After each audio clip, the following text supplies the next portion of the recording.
आपको एक ऐसी महिला की कहानी बता रहे हैं जिसका अपने देवर के साथ ही अफेयर चल रहा है। आपको बता दूं कि देवर को भाभी को देख प्यार हो जाता है, जिसके बाद दोनों में संबंध बन जाते हैं। आपको महिला की जुबानी इस अफेयर के बारे में बताते हैं। महिला 30 साल की है। उसके पति से अरेंज मैरिज हुई थी। कई साल तक तो सब ठीक रहा, लेकिन बाद में पति से दूरियां होने लगी। पति एक ऐसी जॉब करता है जिसमें खास पगार नहीं मिलती है, जिसके बाद से ही मैं परेशान रहने लगी।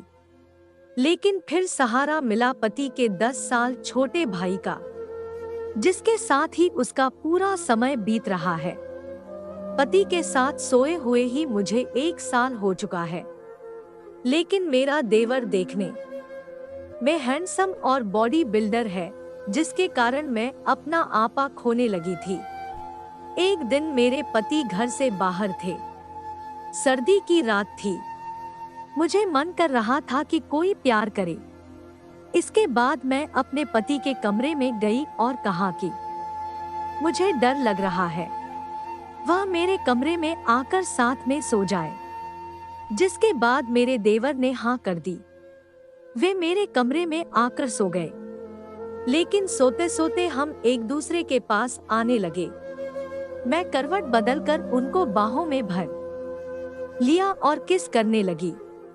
जिसके बाद देवर भी मेरा साथ देने लगा। फिर हम दोनों ने कपड़े उतारे और जोश में रोमांस करने लगे। मैं इस बात को कभी नहीं भूल सकती कि जो सुख उस दिन मिला वह कभी पहले नहीं मिल सका था। अब मेरा लगभग 3 साल से ही देवर से रिलेशन है, जिसका पति को नहीं पता है। हम मौका मिलते ही संबंध बनाते हैं, लेकिन अब डर है कि आखिर इस रिश्ते का क्या होगा। मैं अपने देवर को छोड़ना नहीं चाह रही हूँ, सोच रही हूँ कि क्या करूँ। इसके जवाब में रिलेशनशिप एक्सपर्ट कह रही है कि आप अगर इस रिश्ते को जारी रखेंगी तो पूरे परिवार को भी इसकी कीमत चुकानी होगी।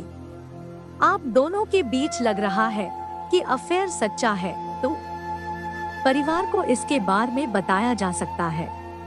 अगर आपको लग रहा है कि पूरा परिवार इस बात को जानकर बिखर जाएगा, तो आपको पूरे संजीदगी से काम करना होगा। ये बात तो तय है कि आप दोनों के बारे में पता लगने पर पति को क्या महसूस होगा। हो सकता है कि वे आपको छोड़ने का फैसला ले सकें।